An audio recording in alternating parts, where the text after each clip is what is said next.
It's your boy, Philanthropy and Phocus is the name of the show. I always got to try to force myself to say the name of the show because I always start talking and 2 minutes go by and people go, where is this guy and what are we doing and why are we together? Philanthropy and Phocus is the name of the show.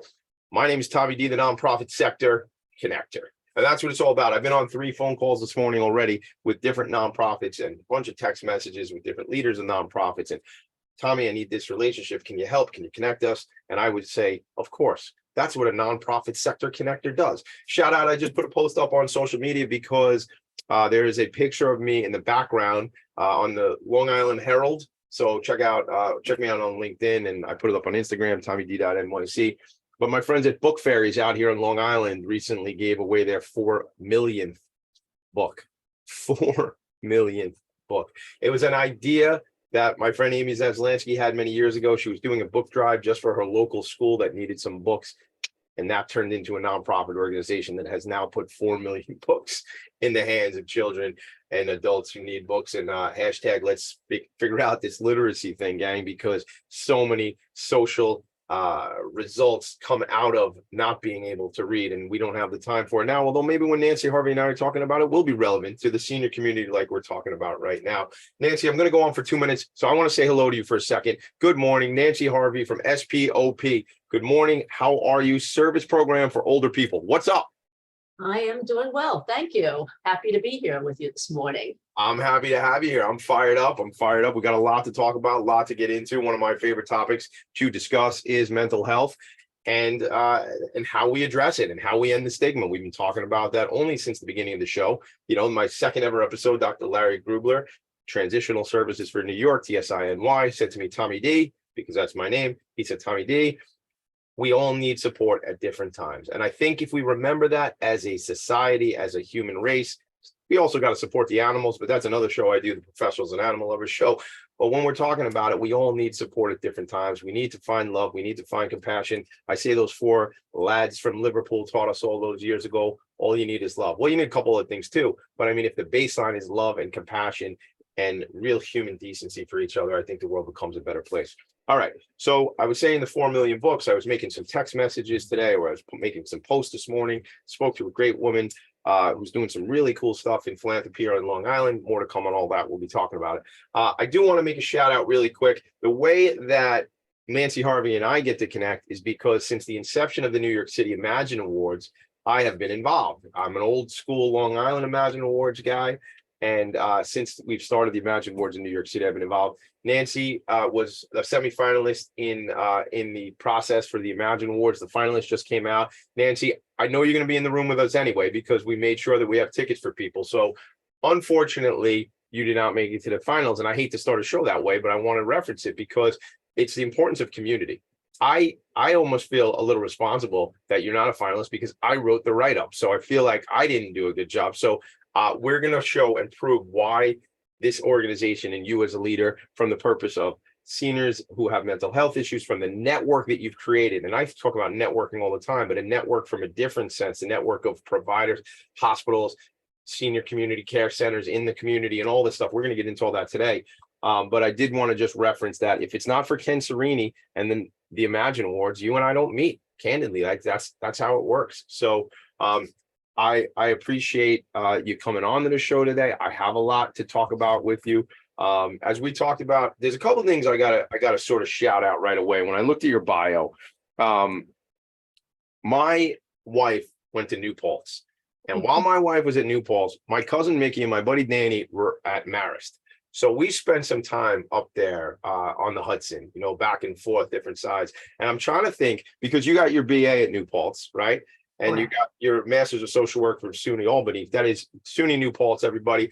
I don't know, Nancy, about you, but we used to go up to the mountains up there. And at the time, we had a little Chihuahua. And his name was Mickey, although his full name was Michelob Light, which would just tell you sort of what my era of my life was like.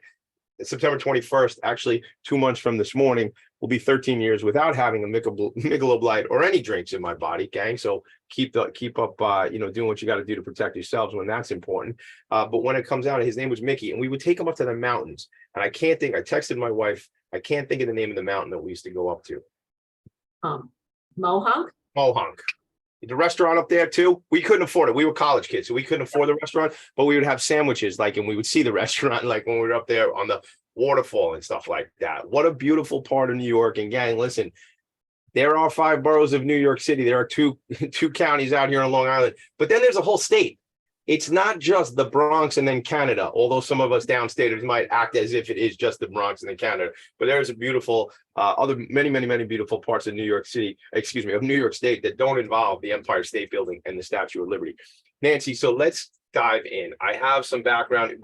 I just kind of goofed a little bit about the New Paltz thing, SUNY Albany. I do want to read, but I want this to be your story, but it is your story, but I want to read a little bit about your background, because you've been an advocate in increasing access to geriatric mental health care in this New York region, and have developed outreach strategies in partnership with New York City Aging, the New York City Department of Health and Mental Hygiene, Mount Sinai, New York Presbyterian Hospital, SAGE Services, which I hope we're going to get into SAGE later on, SAGE Services and Advocacy for GLBT Elders, Visions, I know the gang over Visions, and many other relationships. And I would ask you this, like, I want to hear about you and your background. And eventually I want to get into, I wrote here, partnerships and collaborations, because that's where I live.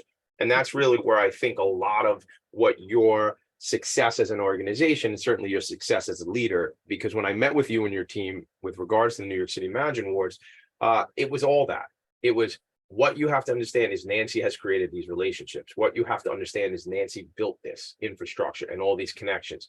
So I said a lot. I'll try to say less, but I'd like you to take it away now. If you could, Nancy Harvey, CEO of SPOP. I want to get it right. Service Program for Other People, or as you say, SPOP. SPOP.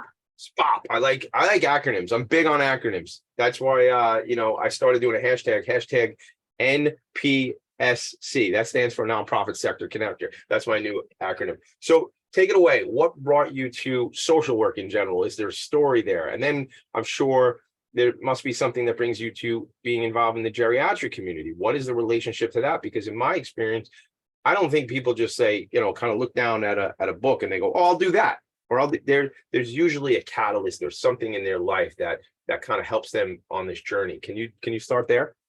Sure, happy to. So yes, I got my undergraduate degree at SUNY New Paltz in sociology, trying to just a general topic that many people majored in my time, and then graduated and was trying to figure out what next.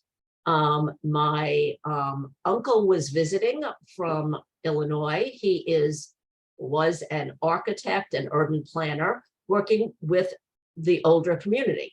And started talking to me about the work that he's doing, developing housing for senior citizens, and said, this is working with seniors is going to be a growing field. What I think about that? Said, well, it sounds interesting. I don't know what I'm going to do next. And connected me to a number of people in the field that he had been working with in New York. Chatted with them and said, oh, this sounds interesting. And made the decision to go to social work school up in Albany. But I was primarily interested more in the administrative side of things. Okay. Although in school you do obviously take clinical work and learned all about that, but I've always had an interest in more the administrative side, and graduated from SUNY Albany and started my career working in the field of working with older people. But that also, my interest also was always felt a strong connection to grandparents and older folks in my life. And I think a lot of people who go into the field, that's where it comes from, some kind of connection, strong connection. I've always felt an affinity. I've loved hearing people's life stories.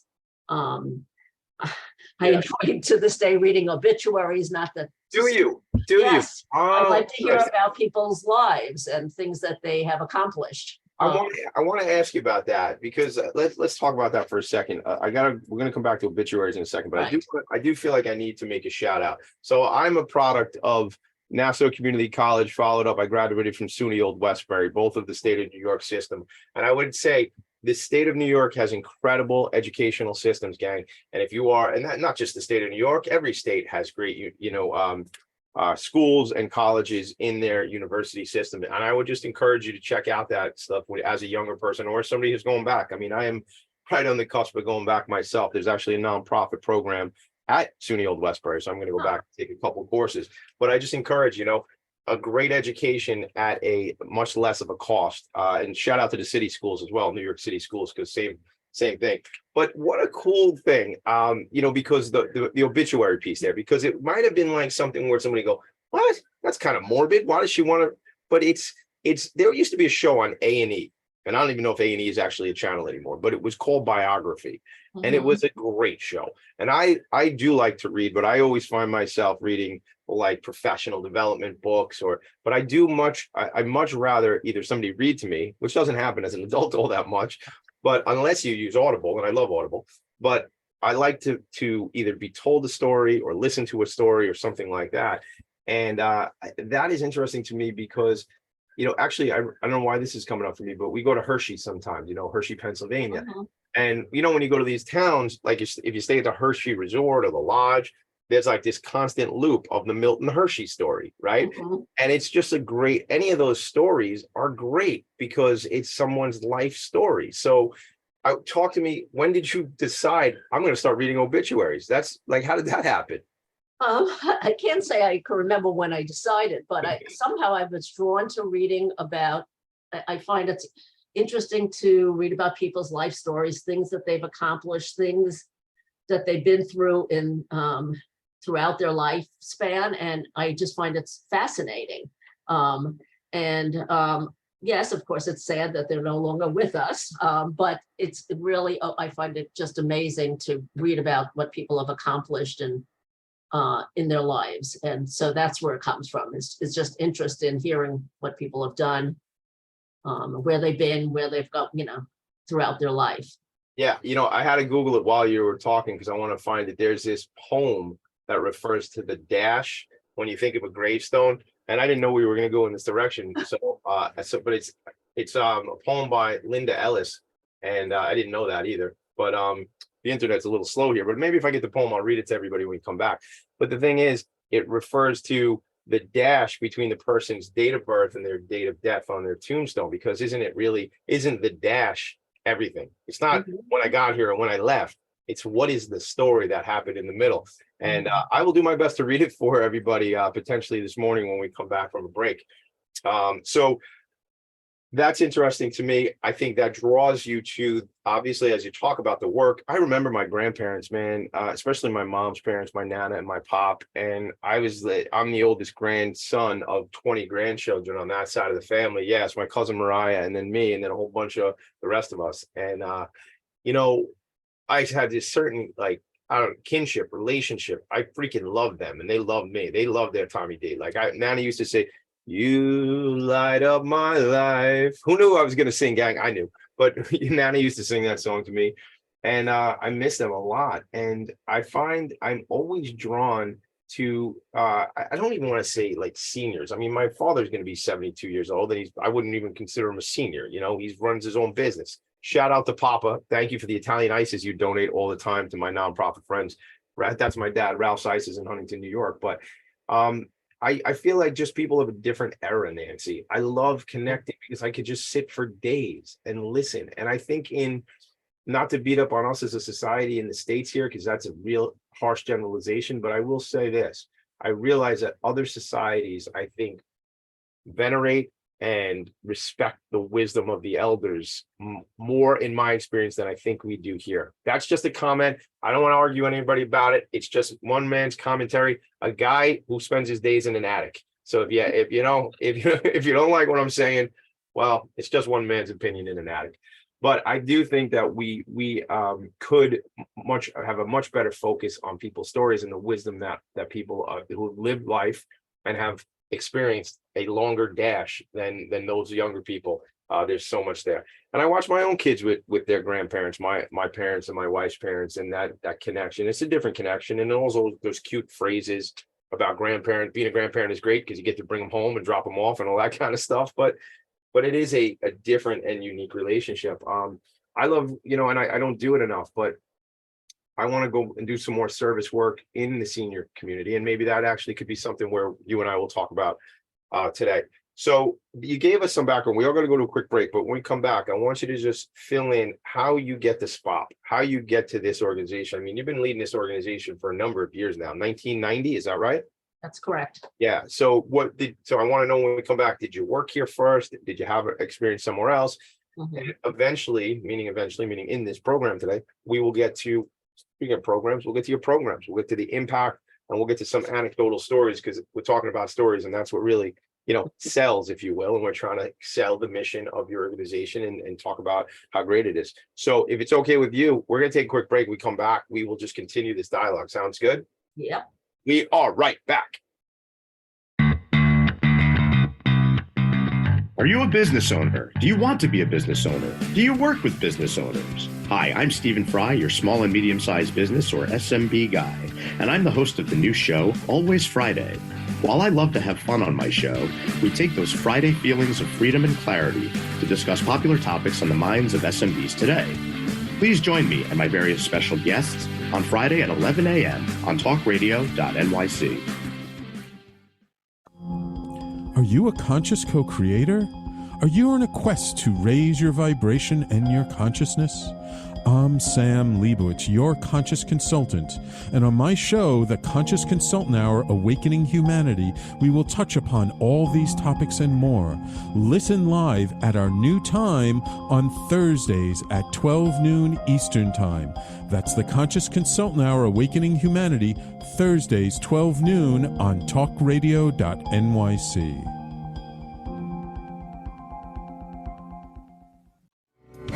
What really drives success in business? Introducing Intangify, the show that explores the intangible assets that create value and growth. I'm Matthew Asbell, your host and an attorney focused on innovation. Join me Fridays at noon Eastern to discover how innovation, culture, and other intangibles shape thriving companies, from startups to established businesses. We'll share strategies to unleash your business's true potential. Tune in live on talkradio.nyc Fridays at noon Eastern and Intangify your business today. You're listening to Talk Radio NYC. Uplift, educate, empower.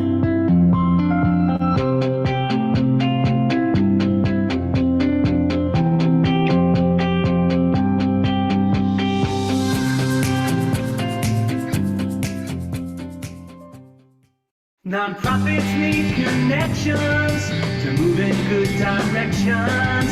So cut through all the static. Join Tommy in his attic. Oh yeah. Come through the static, join me in the attic, but literally don't show up. Like, don't literally, my kids love to use that word literally. Like, don't literally show up at the house and like climb up the stairs, come in the attic, because it's a good chance I won't even be here. I'm not here all the time, although I act as if I am. Here's the deal. I want to read something to you. I didn't plan this, so I'm just going to go with it. The dash. I read of a man who stood to speak at the funeral of a friend. He referred to the dates on the tombstone from the beginning to the end. He noted that first came the date of birth and spoke of the following date with tears, but said what mattered most of all was the dash between those years. For that dash represents all the time they spent alive on earth, and now only those who love them know what that little line is worth. For it matters not how much we own, the cars, the house, the cash, although it does feel, this is me, it does feel like that sometimes, but gang, that's not really worth anything. What matters is how we lived and loved and how we spend our dash. So think about this long and hard. Are there things you'd like to change? For you never know how much time is left that still can be rearranged. To be less quick to anger, and show appreciation more and love people in our lives we've never loved before. If we treat each other with respect and more often wear a smile, remembering that this dash might only last a while. So when your eulogy is being read with all your life's actions to rehash, would you be proud of the things they say about you and how you lived your dash? Linda Ellis, I don't know you, but I appreciate you. I literally have hair standing up on my arms right now. What a special poem. And Nancy, that's how the show goes. We didn't plan that. We did not plan that, but that just comes up because, you know what, something you said changed something I thought, and now a bunch of people who never heard that poem have heard that poem for the first time. Shout out to Mick Collins. Yes, Mick, you did share on Facebook the correct. That is my dad's Ralph's Italian Ices out in Huntington, Long Island. Love the ices. Mick also shared the website. Mick from Pay It Forward Processing, who's a good friend of me, a good friend of my show, does a lot of work with nonprofits. Nancy, they give back their proceeds, their revenue, their profits rather, to nonprofit organizations. It's a merchant processing company. So you should know Mick. We'll make that happen down the road. All right, let's get back into this story at hand. So you've determined that this is the work you want to go into. Certainly on the administrative side was really what drew you. Why was that? Did you want to run business? Was that how you saw things? Talk to me about that. No, I mean, I'm about organizations and how they operate. And so that drew me to that side of things, how I can have an impact on an organization and grow it. I mean, I have a strong interest in the programmatic side of everything. So administrative, but programmatic, developing new programs, bringing new ideas forward. And so that's really my area of interest.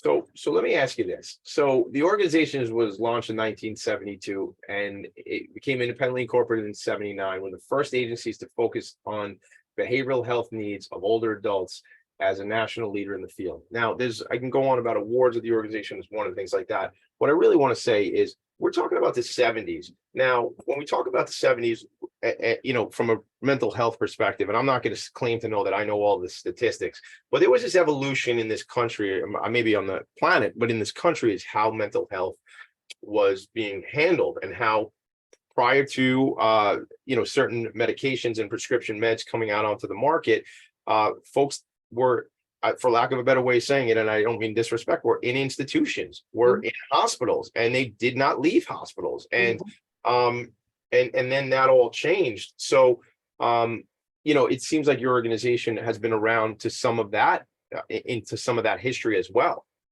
Yeah, absolutely. And particularly where we were located on the Upper West Side, our physical offices, because back in the 70s, there was an enormous push to discharge people who had been institutionalized for years, which meant many of these people coming out were older now, in their older years. So they had to learn certain. So I have my friend Allison Covino from we were on the show a couple weeks back from Options for Community Living, and one of the things we were talking about it is in July, it's HIV Stigma Awareness Month. Shout out to Options, Yolanda and the team. Saw a bunch of them last week, last Friday night at an event.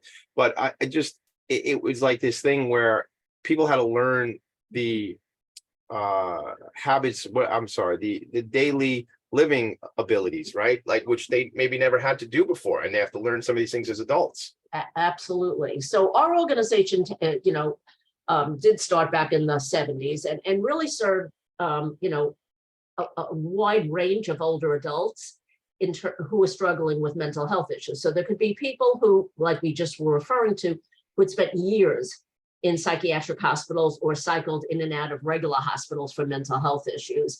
And we did develop a program, a day program, to support those older adults who had more serious and chronic mental health issues. But we also were hearing from community partners that there was a huge need for mental health services for people as they were getting older, who were beginning to, due to recent changes in their life, were struggling now with mental health issues. So it could be due to health concerns, recent retirement and adjustment to that, loss of a loved one, so bereavement. So there's really a wide spectrum of older adults that we were seeing that had mental health concerns. And so our agency formed a number of different programs and services to meet the needs of a really a diverse population. Yeah. Diverse in terms of their mental health needs and concerns, diverse in terms of their backgrounds, because we serve all of Manhattan, and we've grown since then to the Bronx and Brooklyn. But so the communities we were serving were very diverse as well. Yeah, and I guess diversity of economic situations, right? Not everybody can afford the resources to go see, now, I mean, if you see certain mental health professional and pay out of pocket, These You're are fortunate. professionals. These are professionals and they should be paid for their work. However, sometimes not everybody has the resources to go and Absolutely. pay those prices. So talk to me a little bit about, not a little bit, or a lot about, I mean, the when I say community, the community that you've developed, because, 24 satellite locations through Manhattan, the Bronx, and Brooklyn. We'll get into all the collaboration and, the PROS program and things like that, which, personalized recovery oriented services, which we can talk about as well. I feel like, and it could be because you and I and your team met a month ago and I did a write-up about this. And what really stood out for me was what you've created in community where, and we could talk about telehealth because I think it's important as well, right? I know that's on your radar. But also, like, what did it look like? Because your team kept saying to me, Nancy created these relationships, created this in community stuff. What does that look like? Can you talk to me like the footprint? What does that mean that you created this network? Yeah, I mean, I think when I first got to the organization, yes, we had our main offices on the Upper West Side of Manhattan, and we've had a wonderful clinic that supported people who were able to come into our offices for mental health treatment. But we were hearing from partners throughout the community, so older adult centers, home care agencies, hospitals, that there was a need, a broader need. And at that time, there was still, and not that there isn't stigma, but there was much more stigma around mental health. And so we came up with the concept of trying to embed mental health services in places that people were comfortable going to. So senior or older adult centers in their communities that they were going for lunch and bingo and whatever other services they got there, that if we could outstation a clinician, a social worker at that site and provide mental health services there, that would have a huge impact and make it accessible, less of a stigma in people's communities. And we began to reach out. We proactively reached out, but we also were hearing from folks throughout the city. There's a real need for the kind of services you have on the Upper West Side in my community, on the Upper East Side. Right. And so we developed the notion of these partnerships, of providing the services at locations in the different communities, outstationing our social worker, whether it be 1 to 2 to 3 days a week, depending on the need, in these sites, and providing the same services they would have gotten if they walked in our doors at 91st Street, but in a center that they were comfortable going to, that was in their community, that they could get to easily. And it was very successful. And we started hearing from more centers, oh, I'd like something in my community. Could you come in and do some? So we started developing these satellite locations. So we have a license to provide services, as we are licensed by the New York State Office of Mental Health. And to develop these satellites, you need to get your licenses approved at all these physical sites. And we did that slowly, one by one. We started developing more and more of them in different communities. And how long has that program of opening up these satellites been going on? Over 30 years. Wow. Yeah, we started. But I guess since we've solved the mental health issue, we probably don't need to open any more satellites, right? There's no more mental health challenge crisis in this country. Well, I obviously we're goofing there, Tommy D. But the thing about it for me is that says you can continue to open up these satellites, and I think one of the advantages is these are partnerships. So I don't know how much to share, but I'll just say I think it's the cost of you opening up these satellites as a nonprofit organization. As we know, cost and expenses is always paramount in the discussion, is not necessarily as big as it would be if you were opening up your own centers around the city, right? That's another animal. Yeah, that's absolutely. And we're providing services, as I said, in some really diverse communities. So we mentioned that we're at Visions with working with visually impaired older adults. We're working at SAGE with the LGBTQ community. We're in a lot of different communities, which brings mental health to those older adults. And we're really proud of that we're able to make that accessible and available to a broad population. I love that. And isn't that great? Because you know what, if everybody does what they're best at, and whether this be in business or a nonprofit, if everybody's in their zone of expertise, and they can bring that service, that program to someone else's organization, that organization doesn't have to go out and recreate the wheel, so to speak, but let me just leverage what you do best, and I'll give you the space, to do what you do best, and then we'll collab and we'll say, well, this is working and maybe this isn't working. Maybe, wow, that sounds like, 1 + 1 does not equal 2, and that 1 + 1 equals probably 2,700. I don't know. It's about that sort of leveraging each other's best, and then everybody's better off for it, and ultimately the community gets served. There's some things I want to talk about when we come back a little bit, the telehealth, and I also want to talk about what it's been like in the sense of recruiting, and this is from a leadership perspective, really how just straight up it is difficult recruiting individuals in general, period, end of story. Then how difficult it is recruiting to the nonprofit sector. Okay. Then how difficult it is recruiting people to the mental health. Okay. And then recruiting people into the geriatric mental health. So it's like smaller. So you have come up with a strategy and a philosophy and part of your culture as to sort of address some of that, right? Yes. All right. Let's talk about it when we come back. We'll leave them right on the cliffhanger. Okay. Philanthropy and Focus, right back.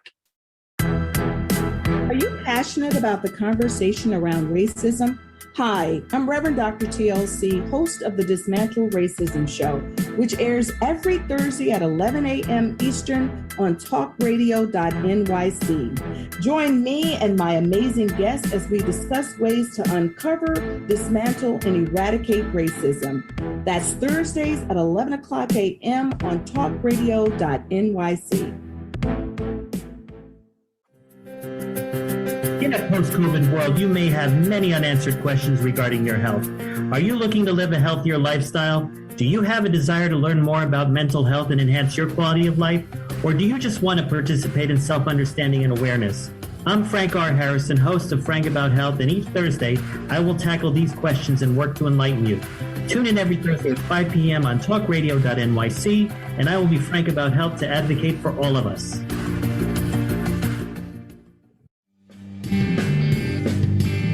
Hey everybody, it's Tommy D, the nonprofit sector connector, coming at you from my attic. Each week here on talkradio.nyc, I host the program Philanthropy and Focus. Nonprofits impact us each and every day, and it's my focus to help them amplify their message and tell their story. Listen each week at 10 a.m. Eastern Standard Time until 11 a.m. Eastern Standard Time, right here on talkradio.nyc.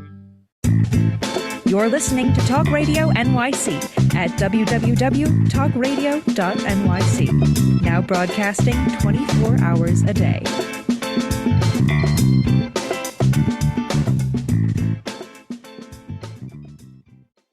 Nonprofits need connections to move in good directions. So cut through all the static. Join Tommy in his attic. Right. Philanthropy and Focus. That's it, man. Just look, I'm fortunate enough to hang out with people who lead nonprofit organizations who change the world. I could have said, I'm the hedge fund sector connector, but no, thank you. I want to be the nonprofit sector connector because I hang out with people who change the world and make it a better place. And maybe someday when they're talking about my dash, it'll be, wow, he hung out with people who changed the world. So I want to read this. I don't know if it's plagiarism if you read something you wrote on your own radio show, but we'll just see how it works. One of the communities that is often invisible and whose mental health challenges are not adequately addressed while it has an acute need is our aging population. And that's what we're talking about. And that's, that was from a conversation I had with Nancy Harvey and her team just a couple of weeks ago. And this organization is on the front lines dealing with, or rather serving individuals who are overcoming addiction, who have faced even more trauma as they age, often as their health deteriorates, this becomes more challenging. And then I was even thinking, I think in the terms of like partnership, romantic relationships, or even just friendships as a caregiver, right? And we're all either going to be one or we are one, right? That's just how it is.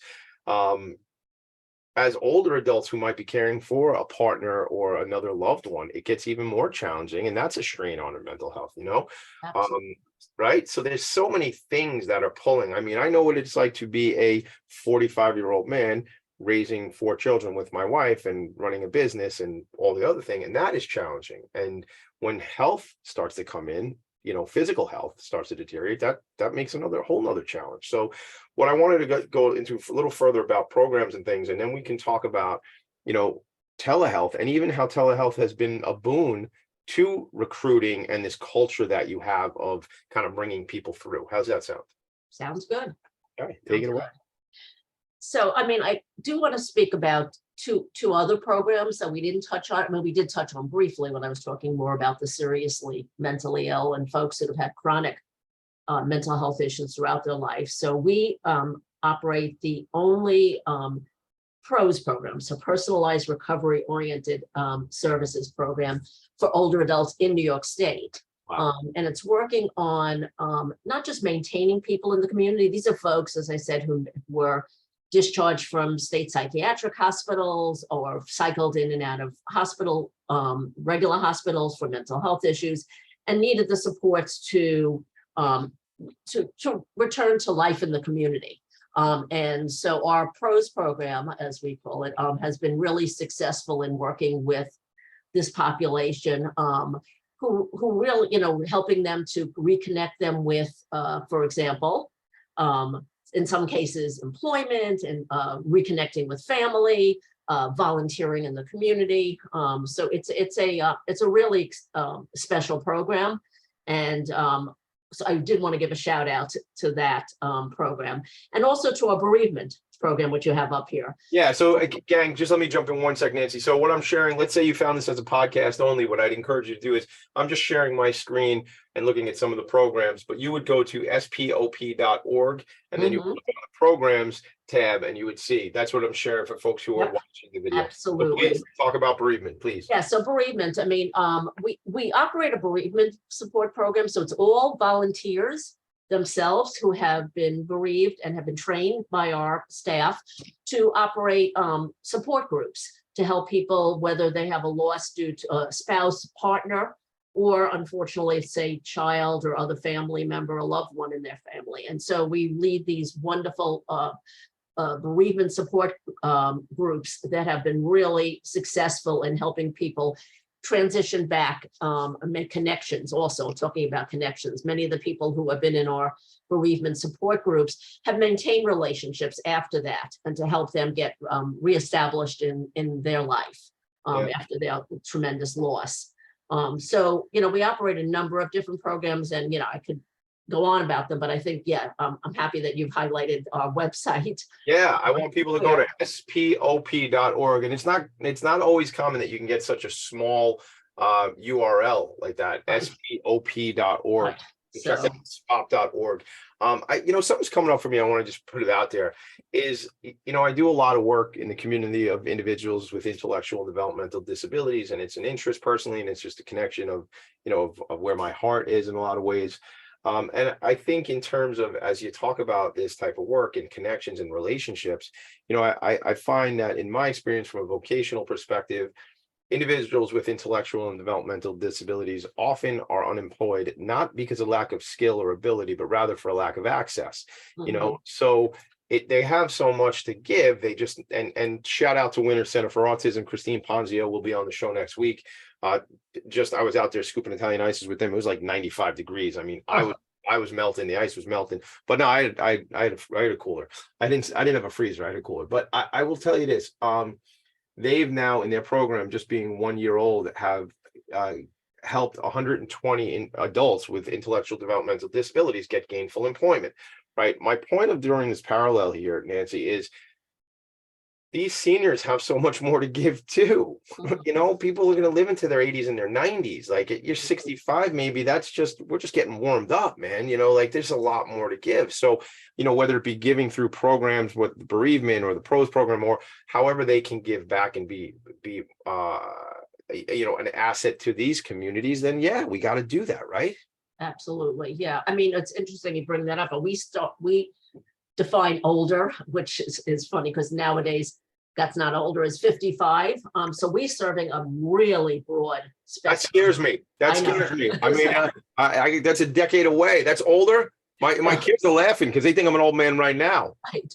So we're seeing people starting at 55 and going into their 90s. So it's a really, and so people are taking care of. It's half of a life, though. That's half of a life. We're considering people older for half their life. Yeah. You know, and so it's a big range, and so it's we're seeing people who are still working, people who have worked throughout their life, people who were not, who, as I said, who were perhaps institutionalized. So it's a really diverse population. But I did want to go back to, you mentioned telehealth, and because that's something that's near and dear to us. So before COVID, our agency recognized, particularly with the population we were serving, how valuable telehealth might be.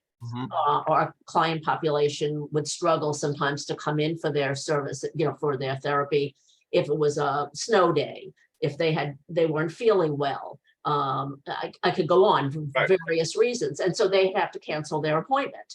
And we were always saying how valuable telehealth would be if we were able to provide this to this population. Unfortunately, before COVID, it wasn't paid for by Medicaid, Medicare, private insurance. Nobody recognized it as something, except for in rural communities. And so with COVID, we say the silver lining has been, first of all, less of a stigma around mental health. And B, the fact that we can provide telehealth services. And we pivoted right when COVID hit. We trained our social workers and staff in the use of telehealth. We didn't think our clients, and this is our ageism, we didn't think our clients would be able to figure out the technology. They did. We worked with them. We used some of our peers to help them to get onto Zoom and how to use the platform. And it kept our client population connected, and new clients coming in throughout the pandemic. We were able to provide telehealth throughout the pandemic.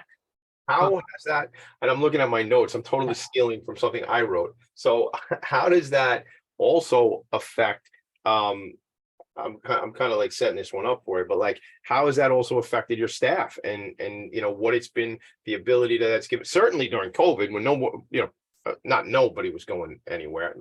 I was going to say no one was going nowhere, but that wouldn't make sense because I would say everybody was going everywhere. But when I think of organizations like yours, and probably you'll correct me if I'm wrong, but when I think of options for community living, their folks were in, this is not the services that you could provide from, they weren't necessarily like selling health benefits like I do, that could be done from one's home, right? So I guess my question is twofold, is how did this affect your staff during COVID, like to telehealth for them?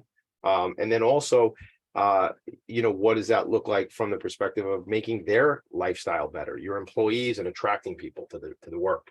Yeah, I mean, I think, everybody really, amazingly transitioned really well and quickly to the telehealth concept. I think we realized that if we were able to provide this successfully, we'd be able to stay connected with our clients who particularly needed us, because as older people, they were really socially isolated during COVID.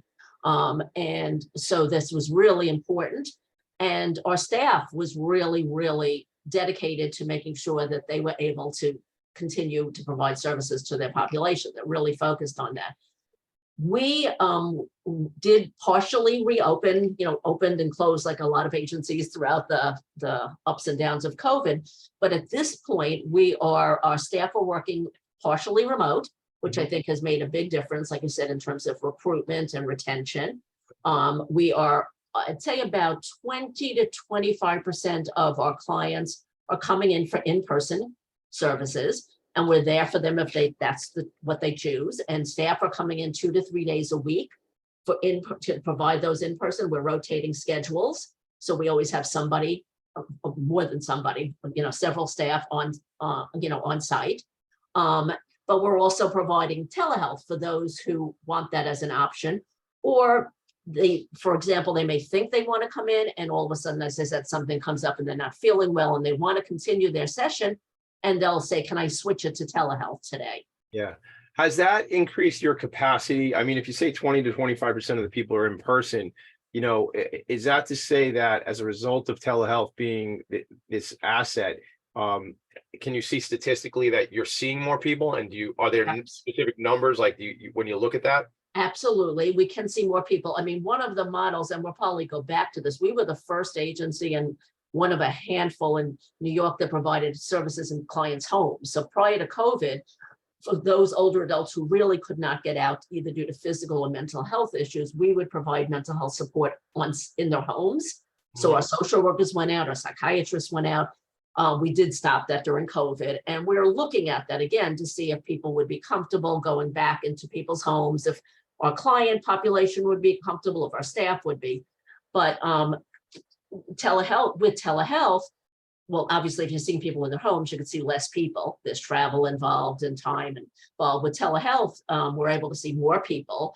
The phone is ringing quite a bit. I mean, we are finding that we're seeing more trauma since COVID, more grief, anxiety, prolonged isolation, and increased substance use. People who relapse, a lot of relapse. Yeah, I remember you telling me that when we spoke offline, and and that to me to me it makes sense. Somebody who is quote unquote in recovery. I don't drink anymore, but I think it's just in terms of when folks get low and they're isolated and they, what do they say?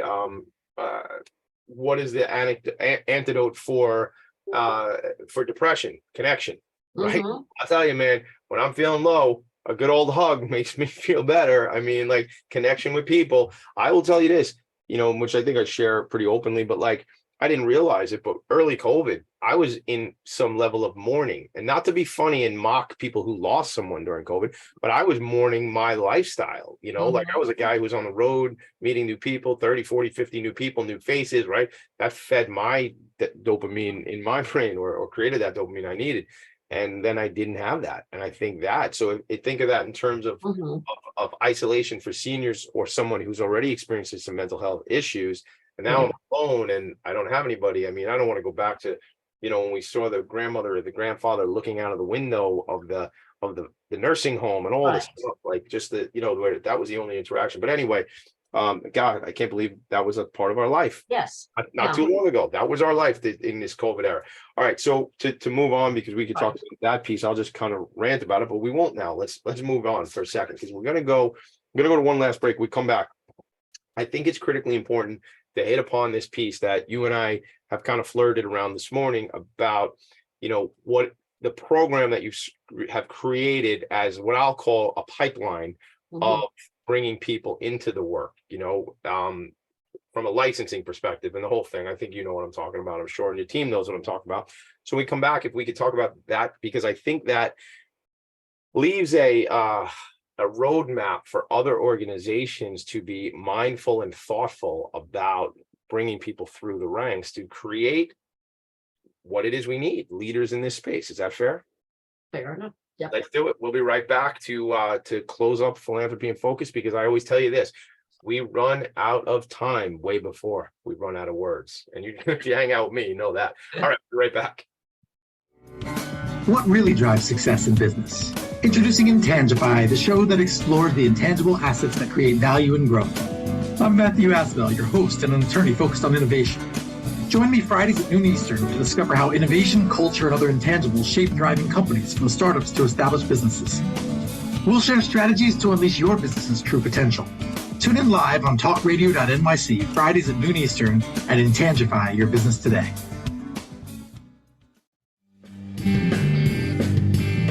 Hey everybody, it's Tommy D, the nonprofit sector connector, coming at you from my attic. Each week here on talkradio.nyc, I host the program Philanthropy and Focus. Nonprofits impact us each and every day, and it's my focus to help them amplify their message and tell their story. Listen each week at 10 a.m. Eastern Standard Time until 11 a.m. Eastern Standard Time, right here on talkradio.nyc. Are you a conscious co-creator? Are you on a quest to raise your vibration and your consciousness? I'm Sam Leibowitz, your conscious consultant, and on my show, The Conscious Consultant Hour, Awakening Humanity, we will touch upon all these topics and more. Listen live at our new time on Thursdays at 12 noon Eastern Time. That's The Conscious Consultant Hour, Awakening Humanity, Thursdays 12 noon on talkradio.nyc. You're listening to Talk Radio NYC at www.talkradio.nyc. Now broadcasting 24 hours a day.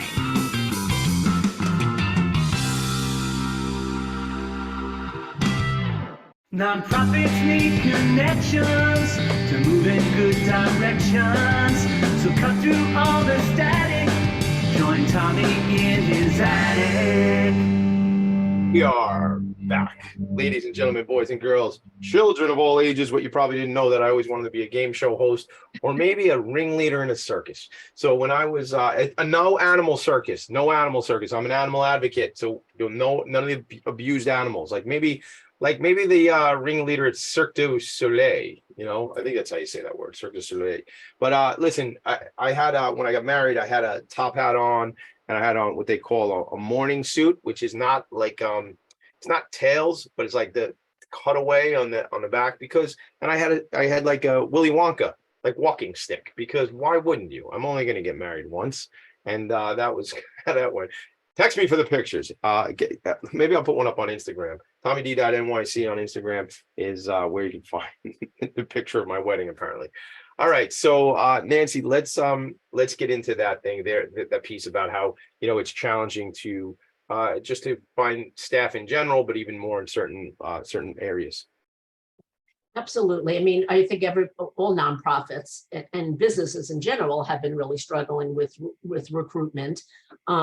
We have as well, but fortunately, we have found recently we've been able to recruit more people into the field. I mean, I think it's, again, really important that there's some connection to older adults in some way in their lives. We really do offer a fair amount of training at our organization to help support people in their growth. If they're a recent graduate, we offer a lot of supervision, which people really value in mental health. So I think that's really important. My board did start an initiative named for me. They put some funds in it to help support new social workers who are or actually people who are looking to go into the social work field. So right now they're offering a scholarship to one of our employees to go to social work school. She was one of the peers in our program. She's always had an interest, and to help her, support her, and to hopefully to keep her employed at SPOP as she graduates as a social worker. So we really try to find different ways to support staff as they come into the organization. But and I think the fact that we have a strong reputation, if somebody is interested in working with an older population and has an interest in mental health, we're one of a handful of organizations that that can offer employment for them. And the supervision that they would want, and the training that they would want to stay and to learn. Yeah, I think I know a lot of leaders in general. I shouldn't say in general. I know a lot of nonprofit leaders are not so much about them and are about my team and the organization. But you just brushed over something. Did you say the board created this scholarship thing in your name? Yes. Can you pretend you're not talking about Nancy, or pretend you are not Nancy? And what does that actually mean, please? Well, I won't call it the Nancy Harvey initiative. They laugh. I call it the NH initiative, but right. They funded it. I guess it was 2 years ago now, putting in money to help grow the field. Yeah. So that we recognized how important it is to bring new and younger, or people of any age, really, into the field. And to support them. And some people that meant monies to be able to go back to school, to get a degree, or to further their education. And so people can apply within the organization for support. And the first grant that was given, actually she was given it twice because she's now in her second year of social work school. So one of our peers who was really interested in going to social work school and supporting her education, and that those funds helped her to be able to pay her tuition and to stay in school. So this is somebody who, sorry to interrupt, this is somebody who's already been in your organization, has a connection to the work, has a connection to this community, and then the organization says, and I will call it the Nancy Harvey Initiative because I can. Okay. Because I got a little ego myself. It was a Tommy D Okay. initiative. I would call it the Tommy D initiative. Okay. But so that initiative is focused on bringing people who are already in the work through and helping them level up, career up, right? Get the certification, get the degree. Absolutely. That's big. That's really, really important. So Yeah. whatever you want to call it, NH initiative or Nancy Harvey initiative, whatever you decide, the point is it is important and it's making a difference. I have another question too, and we have no time left, so we got to make this fast. Right. Is there any events that are coming up that you want to shout out that we should be aware of? There are no specific events, although I will share with you, we just got the link. We just came back from a fantastic conference where we got to present in Greece, sponsored by a very large foundation, and we just got the video of the presentation. So Okay. I'll make sure to share that with Yeah, where is that? Is that going to be on your website or is Yeah, that? we're going to get it on our website. We just got the link, so I will share that because it talks about the importance of the work we're doing.